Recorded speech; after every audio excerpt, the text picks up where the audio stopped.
Hello, my name is Joel.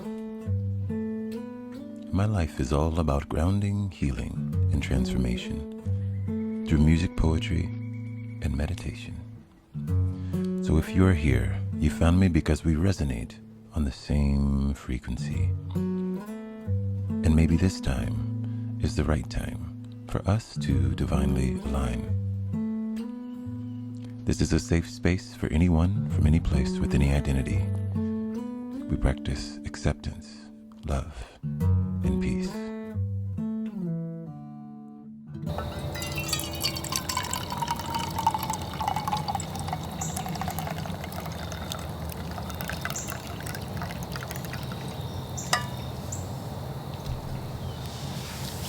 Good morning, beautiful souls.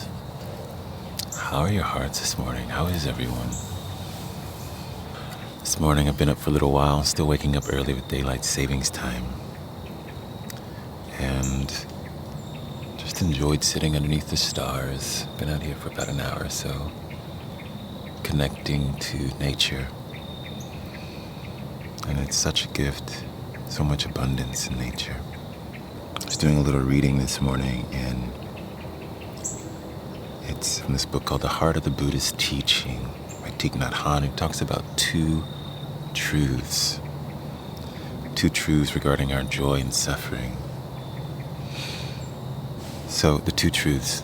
According to Buddhism, there are two kinds of truth: relative or worldly truth and absolute truth.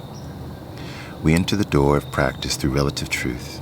We recognize the presence of happiness and the presence of suffering.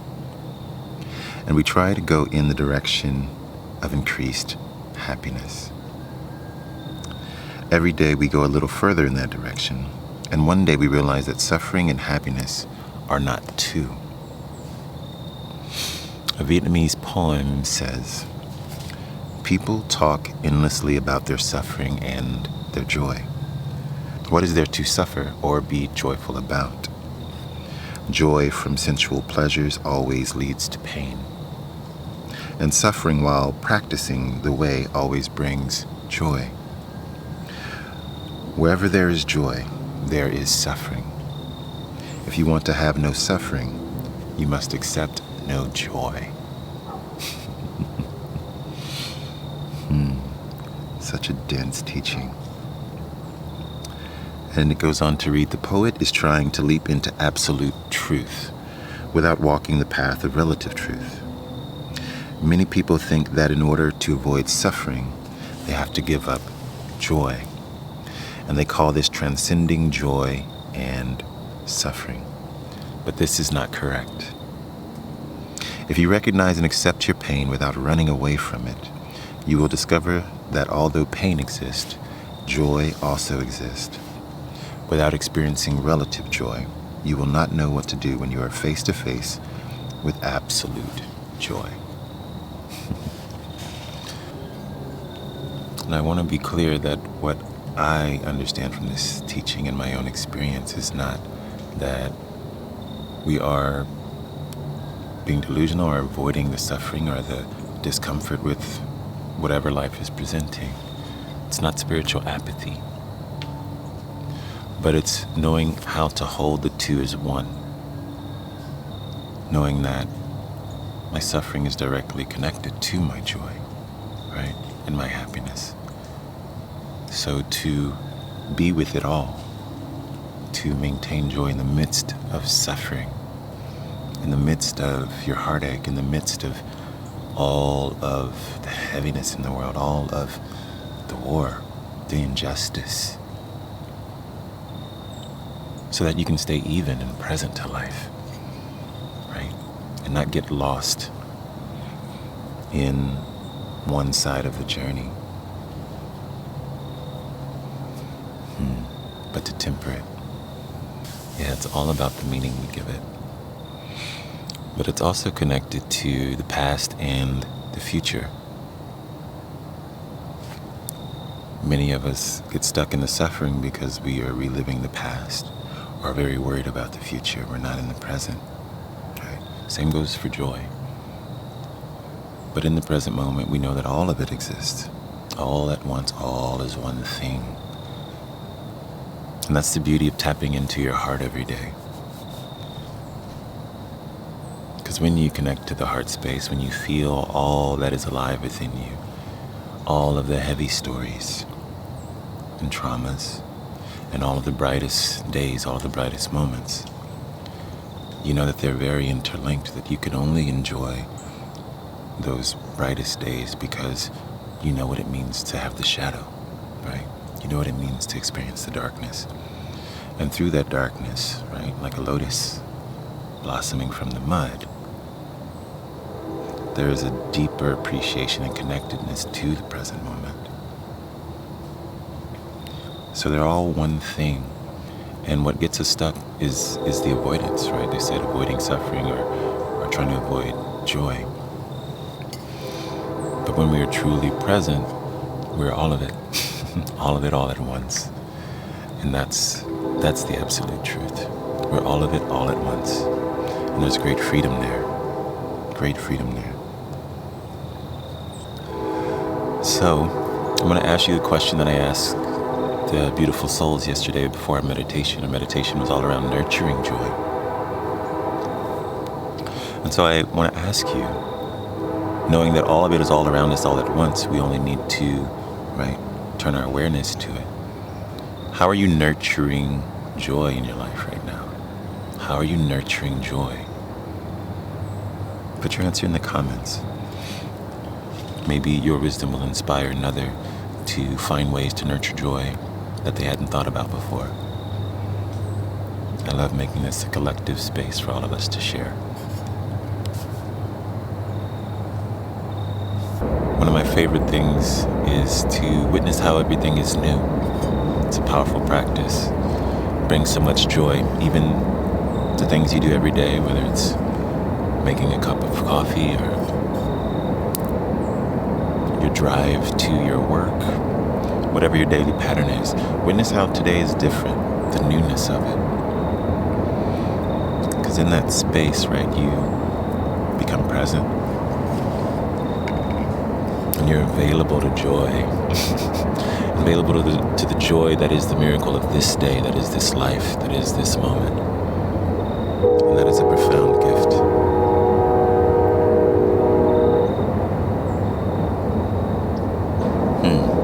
So we're going to do a bit of a practice. Just check in with our hearts, right? So we're talking about nurturing joy. We're talking about the relative truth that suffering and joy are on opposite ends of our experience, but they're actually one experience. They're one experience, and that's the absolute truth. So knowing how to be with all of it at once, right? That's the journey of the practice.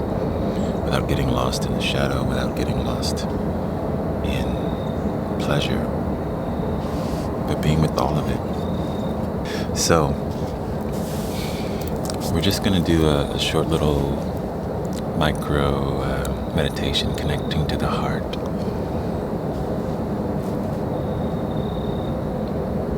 So maybe just taking a moment to breathe.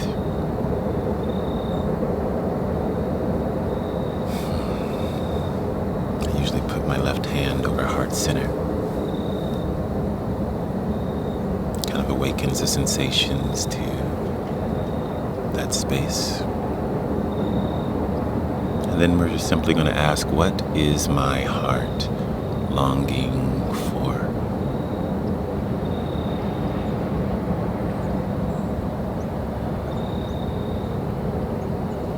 What is my heart longing for?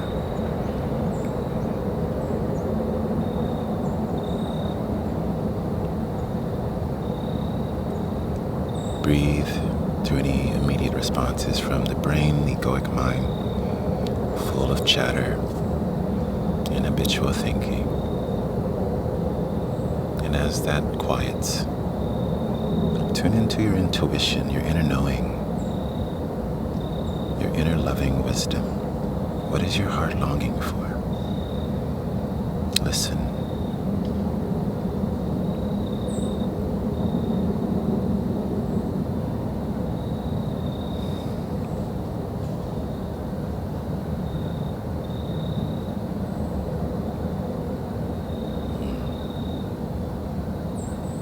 as you settle in,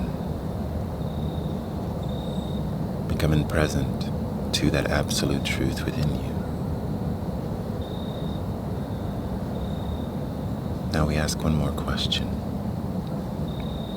Dear heart, how can I give that to myself?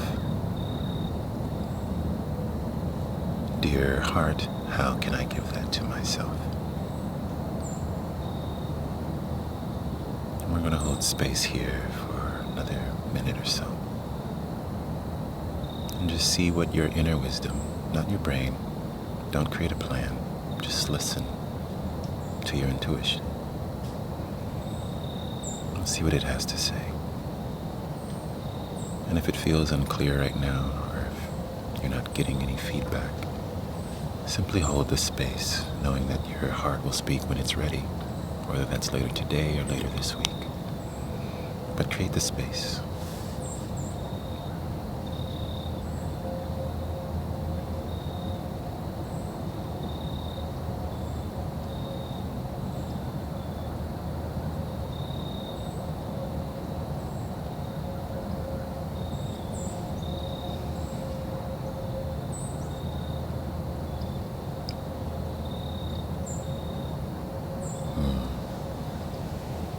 Now with a conscious exhale, return to the room and let it go.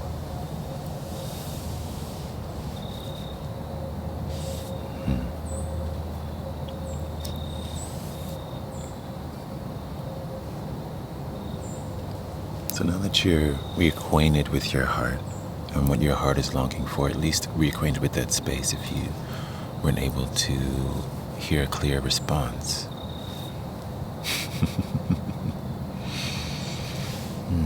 What things are coming up for you? You can share or not share. There's no pressure to share in that way. But if it resonates, of course, honor that always. For me, what I hear often is just love. Just love, right? The heart is longing for love. But then when I ask how I can give that to myself, I get all kinds of different responses. And I'm sharing this as an example of what can come up in ways that the heart can't communicate, or at least the way mine does with me. And today I just saw myself walking, right? Being unconditionally with myself in a playful way, in an open kind of way, by doing what brings me joy. I see someone had tears, right? Sometimes the heart just wants to be seen, and it communicates as tears, the most powerful, transformative gift we have. Think about it, those heavy emotions are those joyful emotions, that absolute truth, being transmuted into water, which is the most powerful force of creativity in our existence. It can be a liquid, gas, solid. It can be high in the clouds or in the ice. It is the depths of the ocean. It makes up our physical form, 70% of our body, and a majority of the earth. Crying is powerful. It's not annoying. Don't resist it. Our vulnerability is our greatest strength. This brings me to another thought about our world. We resist crying. We resist so much of what's natural for us. It's natural to experience suffering. It's natural to let them go as well, right? And the reason we get stuck in an endless round of self-sabotage is when we resist what is natural for the sake of what is quote-unquote normal, which is a number of projections by authoritative figures or the social construct meant to keep you in a lower vibration, to serve the desires of the not self, right?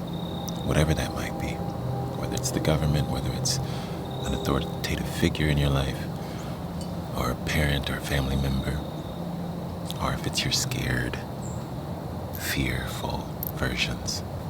I remember reading, Conversations with God by Neil Donald Walsh. And in this book, he kind of goes into this contemplation on what's normal versus what's natural. And I realized for a long time that there was no distinguishing between the two. I thought what was normal was what was natural, right? And, we live in cities, right? We have all of these electronics. And don't get me wrong, the conveniences are, convenient. But they're not necessarily always in our best interest when they're out of balance, when there's no temperance. So checking out, what is natural, right? When you're not pushed and pulled by the modern world. What feels good? Where's the resonance, right? Well, what's natural is we are animals, right?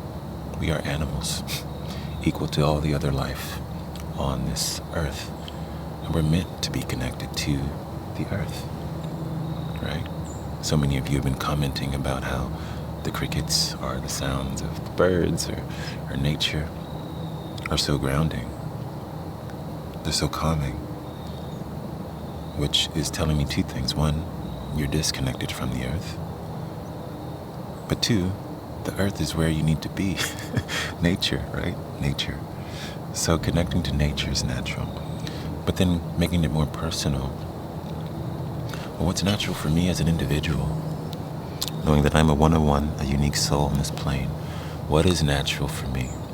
When I'm uninhibited by social obligations or responsibilities, what's natural? Where am I naturally drawn to? Where is the flow of my life force drawing me to? What is it drawing me to? Right? And then how do you surrender to that, right? Because you still have to do life, and life is complex, especially as adults, right? We have responsibilities and we do have those obligations. But how do you make space for it? And for me, as I was able to surrender to it more and more, I realized I love being outside. I love being connected. So I made that a priority. I also know that, spirituality and meditation and music, even though I haven't played any this morning yet, is also a very intrinsic part of my nature, connected to frequency in that way. And sharing and empathy. And as I surrendered, the more my light began to shine. And there was this natural connection and joy that arose, right? That absolute truth. That joy that's beyond the understanding. The joy that withstands and stands with you in the midst of that suffering, right? That level of joy arose because I was in alignment with what was natural for me. And I'm simplifying this because there are all these strategies about the 5D, the 3D, and 4D, and any other numbers they want to tell you. And while I can see the benefit of creating all of these systems, we are animals, and it's very simple. What is natural for you? Ask that question often. Ask, what is your heart longing for? Tune to your instinctual inner knowing and honor that as often as you can. It's that simple. You don't need a 12-step program. You don't need all of these other things. Connect to your inner wisdom. Listen. Trust yourself. Know thyself. In a very clear way, right? We spend all our time knowing these systems and asking everyone else, who should I be? Is this okay? How do I do that? How do I do this and that and the other thing?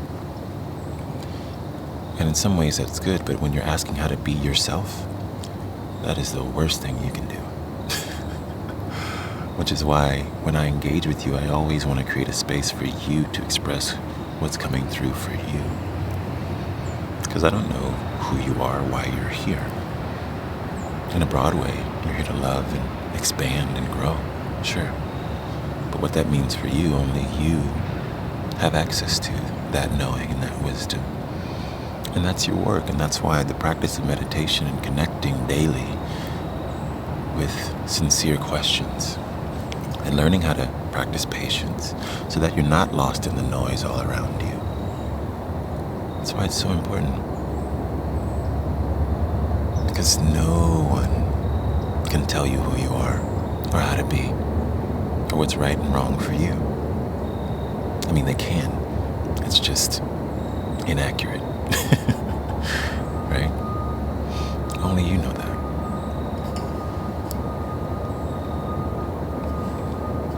So I share that again.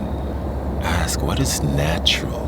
What is naturally arising? What's coming from me and through me and flowing effortlessly? What is igniting my joy? Right? To share an example, when I was younger, I didn't want to play an instrument. My whole family played. I'm a very shy kid. Still an introvert. And I had no desire to play this instrument or any instrument because I didn't want to be in front of people. I was very fearful. And my father was very loud about his desire for me to play, which only made me dig in deeper to my resistance until one day I heard him actually play the guitar because my dad was a pianist. And when I heard the guitar clean, not in a song, not in any big production or with a lot of effects, but just a clean electric guitar, something in me was awakened. And I remember asking him to teach me, and I sat in our corner in our kitchen next to the dining table playing for for hours until I learned those few chords he taught me that day. And still to this day, I'm a grown man now. There are days where I pick up this instrument and can play a single note, and it'll move me to tears because it brings me that much joy. There's that much resonance with the instrument for me.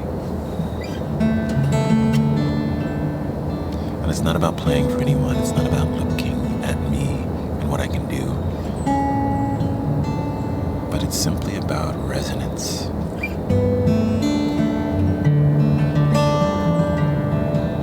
And awakening what is naturally within me.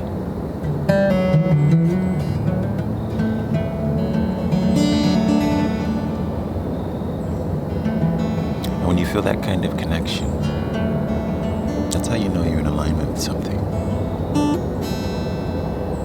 And that's been there since that day to this day.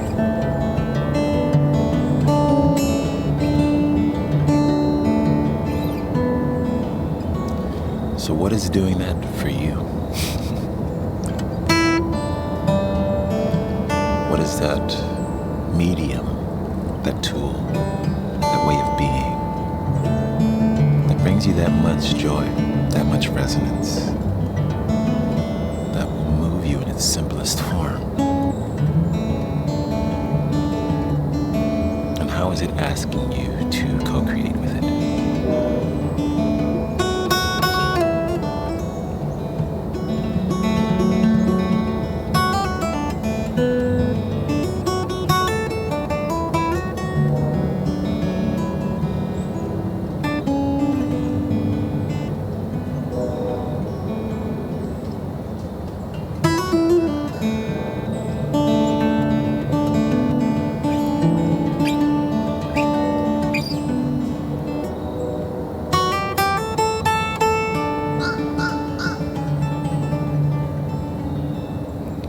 So I'm going to play for a couple of minutes here. I'm just going to play guitar. But I want you to contemplate this question as you listen to the sounds of nature around me and the instrument. I want you to ask yourself, and hold the space for your intuitive wisdom. Don't go rattling off a list of things in your egoic mind. Let it flow. Surrender to the power of presence and true listening. And the question is, what is naturally flowing through me? What is natural for me?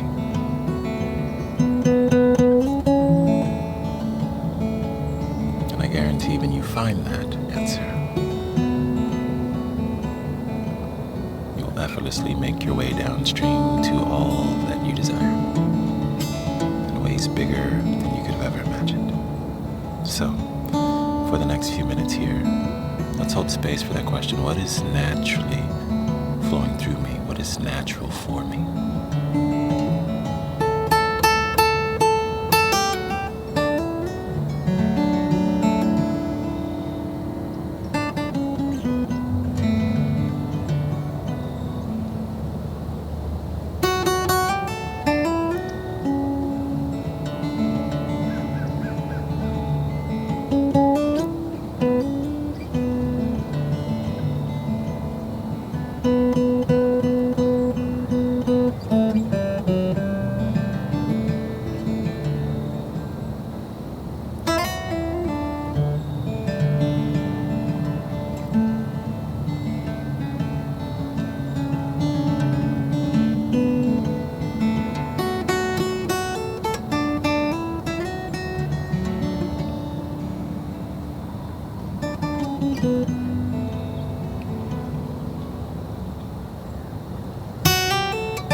A bit clearer. And maybe for some of you it doesn't, and that's okay too. Continue to hold that space, trusting that your heart will speak when it's ready. And ask the question again tomorrow.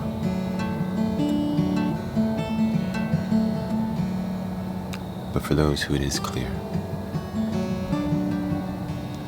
simply set the intention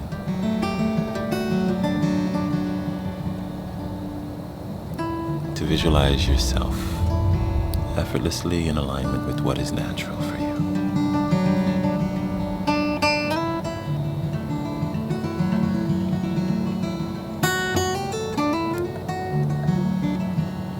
Just for a minute.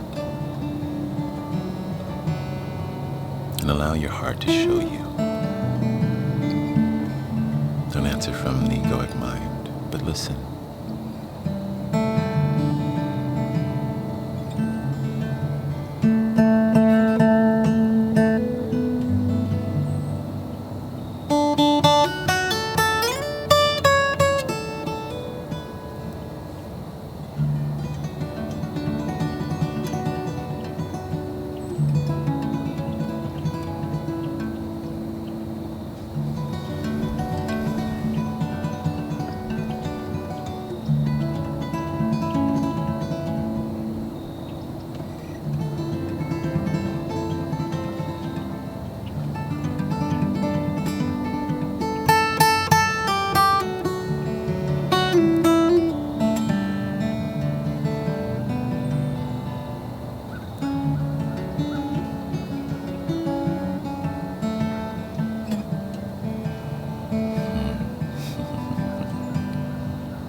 And with a conscious breath,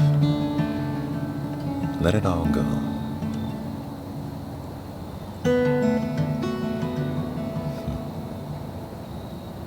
And we'll close with a blessing of pure love.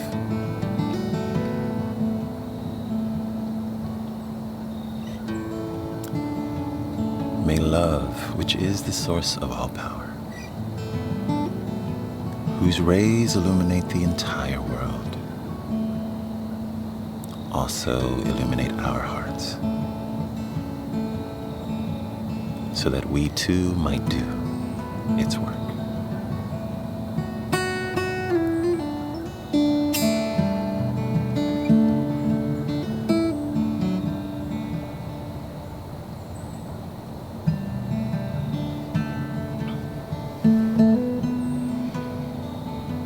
Gently opening your eyes and returning to the room as you're ready.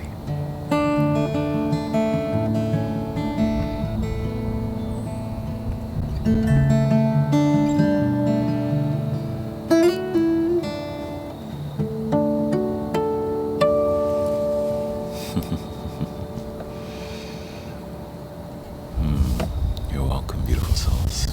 Namaste.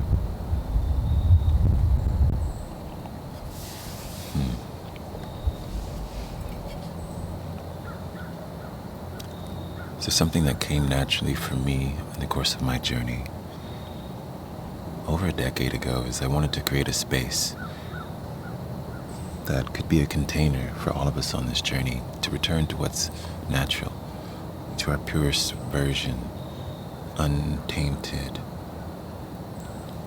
without distortion, pure heart energy, right? And at the beginning of this year, I created something called the Beautiful Souls Online Community, which is something that happens away from social media like we're on right now. And every morning at 7:30, I lead a guided meditation that creates a container for us to practice these things daily, because it doesn't always happen intuitively. What's normal in our world is not this kind of questioning, is not this kind of seeking. These meditations are a bit from different teachings. Some of them are intuitively channeled and guided, and some are from my own anecdotal experiences. But all of them are about reconnecting to what's natural and normal by healing old trauma, being clear within yourself about what's natural for you, creating life on your terms, and honoring that. And so we do that through the daily meditations for 30 minutes. And of course, not everyone can make that timing, especially since it's a global community. And if you can't, then the recording's always available to you. There's over 250 meditations now on the platform, which I'm very grateful for. Also, monthly workshops where we have time to dive deeper into some of these things that a lot of us ask about or think about. And then there's also monthly sound baths where I play guitar just for an hour, no talking. There'll be general themes. I think last month's theme was giving and receiving. So contemplating how we give and receive, and different members will journal during that time or meditate, or just enjoy a nice, coffee or tea as they listen or clean. There's no wrong way to connect to that. And one of the greatest gifts are the sharing circles that happen twice a month, where we all speak what's on our heart. It's a safe space, a soft space rather. The intention is for it to be a soft space, a vulnerable space, for us to practice the art of being ourselves, for us to, as a collective, reconnect to our humanity, reconnect to our heart, and practice expressing ourselves in more authentic ways. So if any of that resonates, there's a link at my website, asoulcalledjoel.com. Just look for the Beautiful Souls Online Community with more details. But ultimately, my desire, whether you connect to any of my offerings or you find other modalities, is that you connect to you in a pure way, in an authentic way, in a natural way. Be well, beautiful souls. Much love and light. Peace.